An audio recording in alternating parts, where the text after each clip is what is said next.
Okay, so we're going to talk about a actual arrangement of "I'll Fly Away." Um, just a quick note: I have chosen to capo on the second fret for this. That's totally random. This is the kind of song that you could capo on any fret. If you wanted to play it, for example, in the key that we've been working on, in F sharp, you would capo all the way up on the 6th fret, and then you could play along with Alan Jackson. I often like to capo further up the neck, simply because I like that sound of the chords up there. But today I'm choosing to capo on the 2nd fret. So in looking at this arrangement, what I've done is I've put an introduction. The first two lines of the song are a pretty standard introduction that is used in the song, and it's basically the last four measures of the song used as an introduction, which is very commonly done in a lot of arrangements.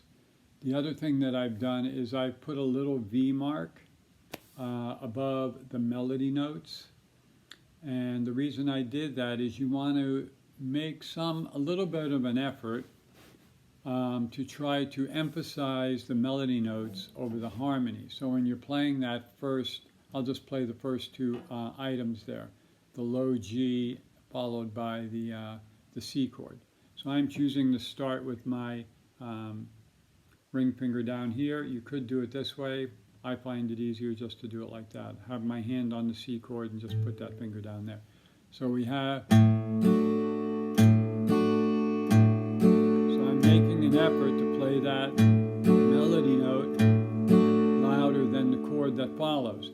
It can be subtle, but if you make any sort of effort at all, it'll make the arrangement a little nicer, and it'll make the melody sing out a little bit more. So we have, then I'm going to an F chord. Now the F chord that I'm using there, it's tabbed out as 4-3-1.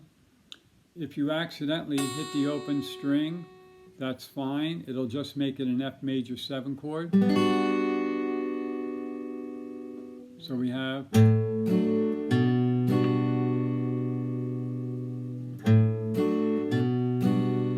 if you wanted to make it a true F chord, you could, but you'd have to bar the first finger like that, and then you'd have this sound, which is fine, and then you'd be back to the C. I prefer actually just leaving the first finger unbarred. I like that sound a little better. Once again, those melody notes are being emphasized. Think of the end of the song. When I die, hallelujah, by and by, I'll fly away. That's what I'm putting as the introduction. So you want to be thinking that while you're playing it. Don't just be playing random notes. That's why I'm telling you what that introduction is.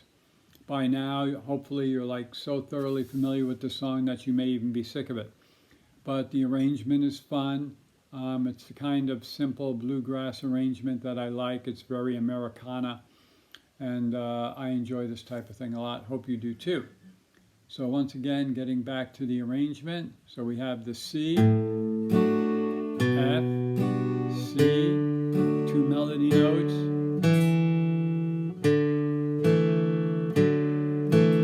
Now, as is often the case when we're playing these type of arrangements, and we've spoken about this before, the actual melody notes are just this, the C, and the open D.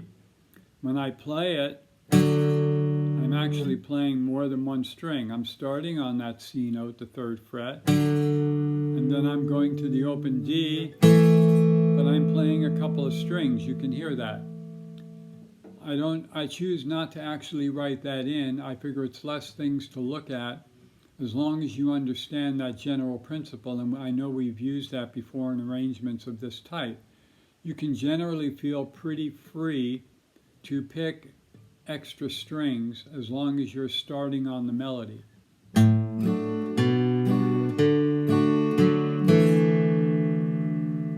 So you can see when I play that, the end of that measure, I'm keeping my hand on the C chord and I'm just lifting my middle finger up to play that D, because I want everything to ring. That's another thing we often talk about, having everything ringing out as much as possible.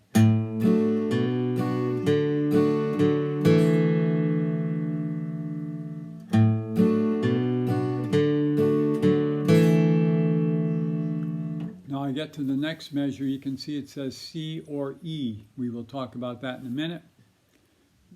What's written there is actually just this. 2 open, 2, 3, and then I go to the A minor chord.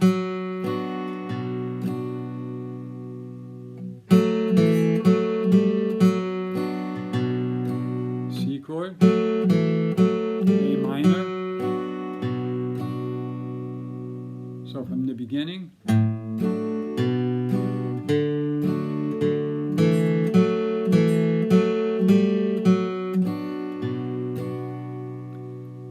Now I put C or E in there because if you want to, you can play an E chord, and all that would involve doing in this particular arrangement, if you look at that second measure, it's 2 0 0 0 2 0 3 0, would be changing that 0 to a 1.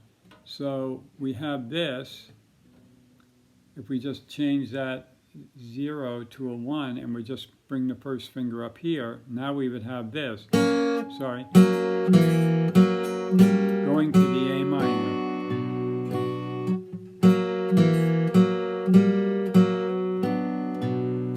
So the first way I hold the C, second way I bring the first finger up to create an E chord. There's your little E chord. Now what's the musical sense behind that? I think we've discussed it earlier, but I'll just repeat it. The E chord is the dominant chord over the A minor. So that means, what we mean by dominant is it kind of harmonically pushes towards that A minor. And that's why it works there and is often used. It's not necessary, it's just an option, and as you know, we love options. So I'm going to play that first line both ways with the C, and then the second time I'm just going to lift that first finger up and use the E chord. That's just something for you to know. I didn't want to write it I didn't want to try to figure out some way to write it in there. It would look too muddy. But you can write that down if you want to, or you can just know it if it's that simple.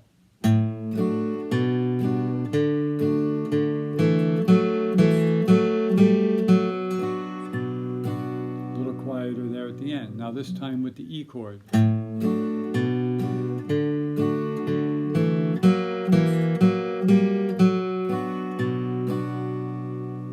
Back to C.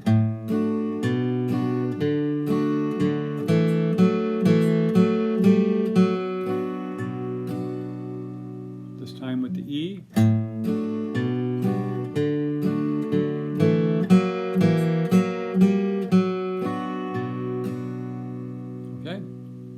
Your choice.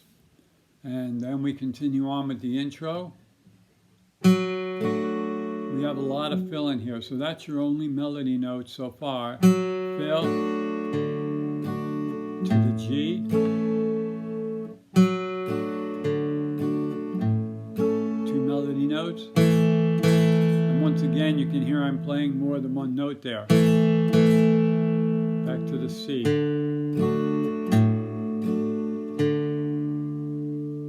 From the beginning.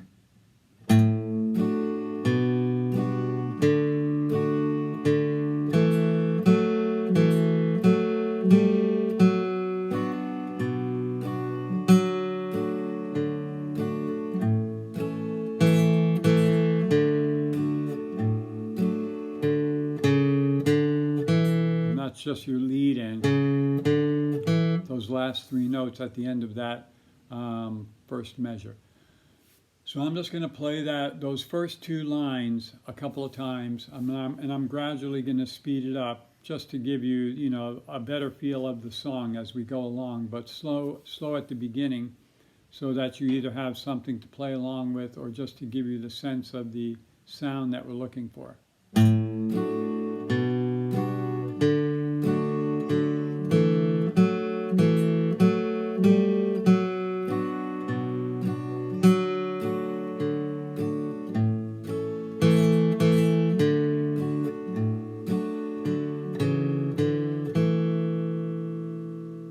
Quicker. 1, 2, 3, 4.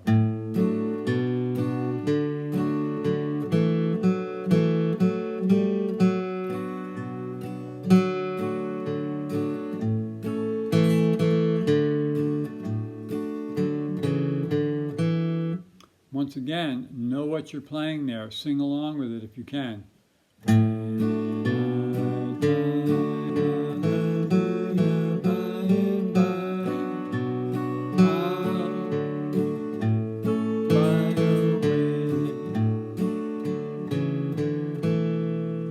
Walk up. Okay, this time I'll do it with the E chord.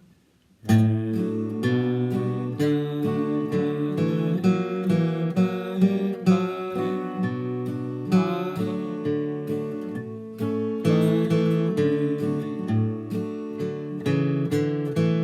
then we'll be getting line 3 right into the melody. One glad morning, or one sad morning, I forget the lyrics. When this life is over, I'll fly away. So we start in line 3, and once again, the melody notes, our R, got a little B over them. So that first measure, I'm starting with the C chord, keeping my hand on the C. So, now when I go to that 3, I'm bringing the ring finger down and then back up. We got one good.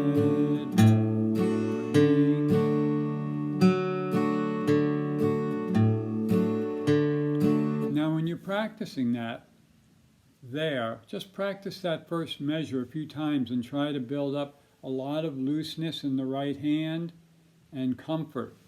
Keeping, once again, we often talk about keeping the stress and the strain out of the playing arm. So just get so that you can emphasize that melody and keep everything relaxed. Just play it a few times.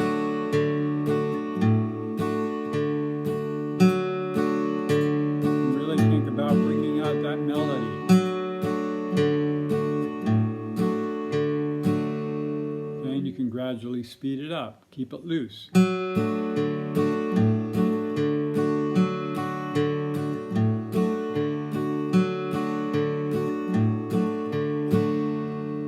Line 2.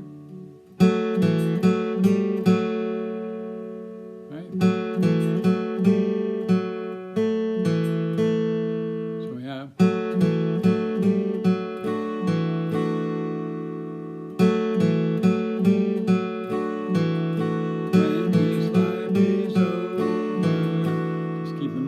C chord there. So from the beginning of that third line,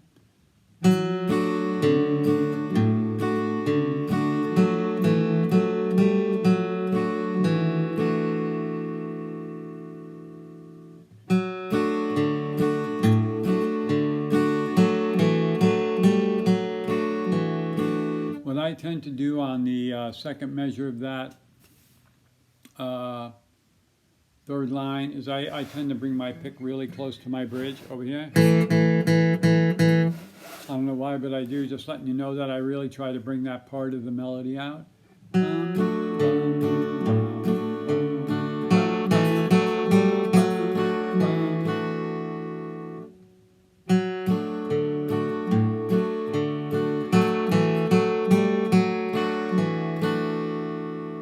Okay, then line 4, we're going to the F. So from the C, all I'm doing is I'm bringing my middle finger down to the 2nd fret and dropping the pinky. And once again, I'm choosing not to play the full F. You can if you want. You have to bar the first finger. I'm leaving the first finger off of the high E string. So we have, in essence, an F major 7 chord. Now that low 1, I'm playing with my thumb.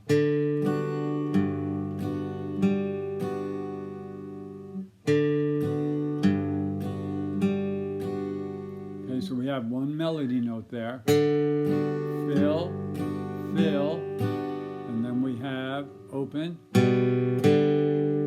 the melody. So we have fly away.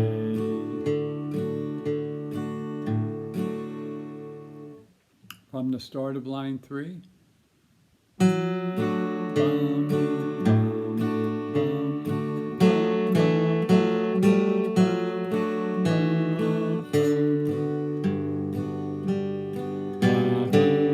Once again, really digging into those last 2 notes in that F measure.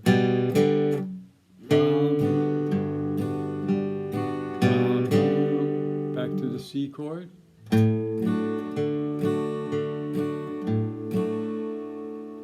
From the beginning of line 3.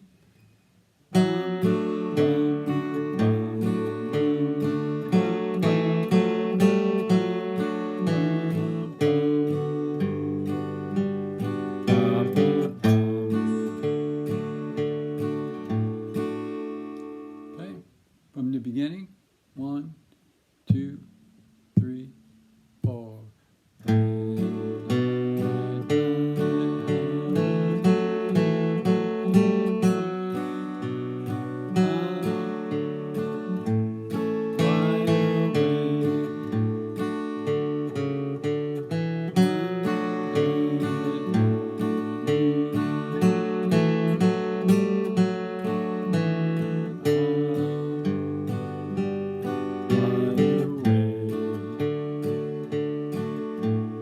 So you can see at the end of that 4th line, after we play that first note, all the rest of that is fill in there.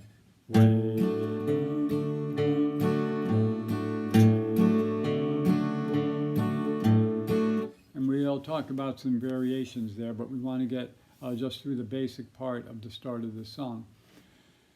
And then the line 5, basically the same as line 3.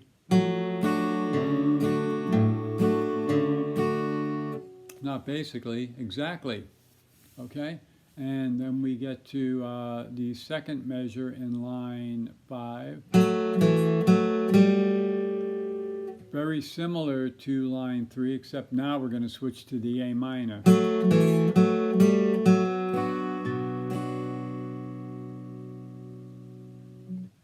Line 5.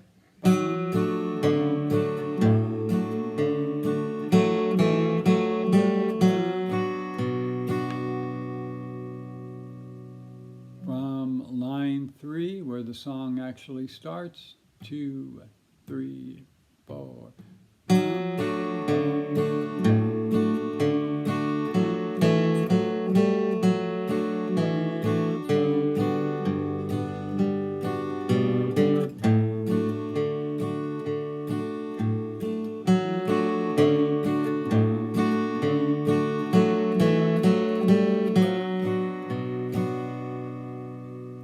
Okay, so when we look at a song like this, we can see that harmonically it's simple.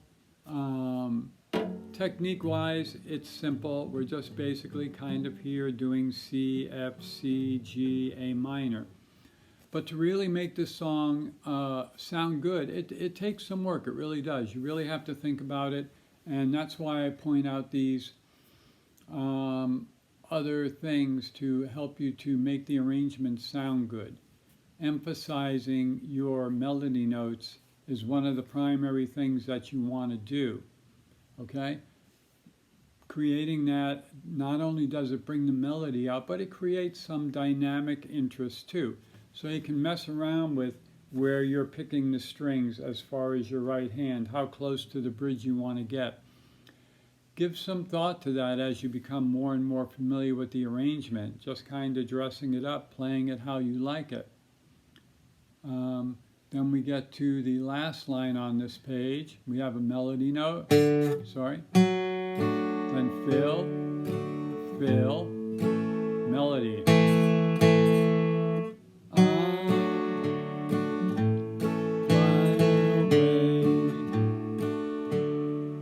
And then the rest of that last measure is all filled. We just have the word way, way.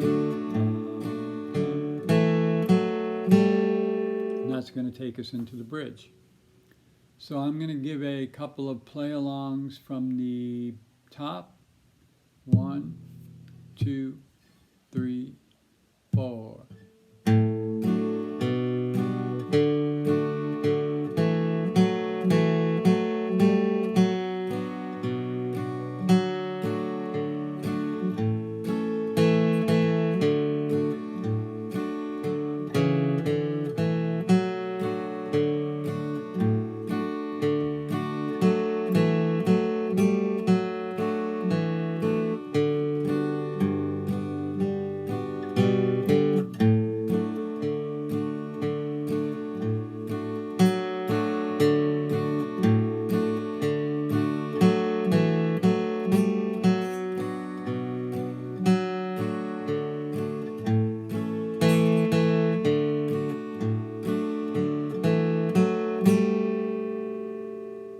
I'm going to play it again, and this time I'm going to use the E option in the intro. 1, 2, 3, 4.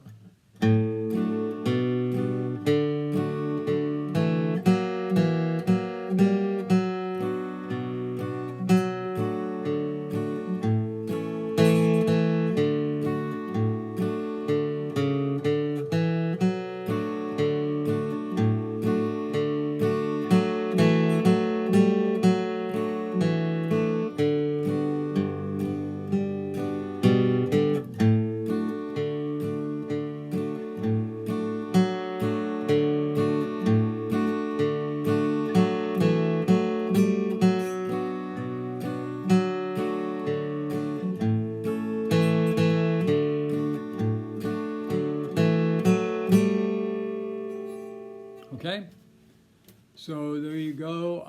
I hope you picked up through the recording how I was making an effort to create the dynamic to really bring out the melody. It's a fun arrangement to play. Like I said, if you wanted to play it in Alan Jackson's key, bring it up there. And I actually like the sound of it up there. Sorry.